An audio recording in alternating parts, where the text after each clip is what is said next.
Against the former president is having an impact on sexual assault survivors here in Michigan. Tonight, some of them feel seen and heard, knowing that justice can be served even against a former president. Josh Sanchez is here for you now with more. Josh, I know you spoke with two Michigan groups who support survivors. What else did you learn?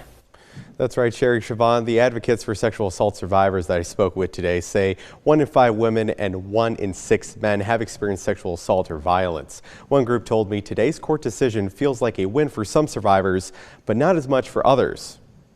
I think it provides a level of validation that regardless of, an individual having power, authority, wealth, status, that they can be held accountable for those crimes. Hannah Gottschalk is with the Safe Center, a mid-Michigan nonprofit focused on helping victims of domestic and sexual violence. She says the court's decision on the E. Jean Carroll's civil case against former President Donald Trump gave some proof to sexual assault survivors that their stories can be heard by a court. But the court's decision to not find Mr. Trump liable for rape can further existing stigma. I think that that's, potential fear with a case like this is that, hey, someone may say, okay, I was sexually assaulted, but I wasn't raped, and that's truly what happened to me. Gottschalk says there are real barriers to speaking out that can keep survivors from sharing their experiences for years, from the fear of backlash, retaliation, and the shame and guilt. Cherie Thomas with the Michigan Coalition to End Domestic and Sexual Violence says how the incident is talked about in a community can be a deterrent. When a person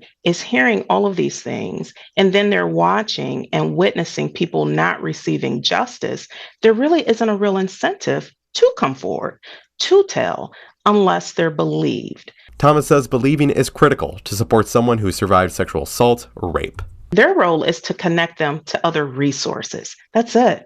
And the other resources' job is to believe and support through the process. Thomas went on to counter a common myth and says the amount of cases where people lie about being sexually assaulted are statistically the same as any other crime, like lying about being robbed. Sherry Siobhan.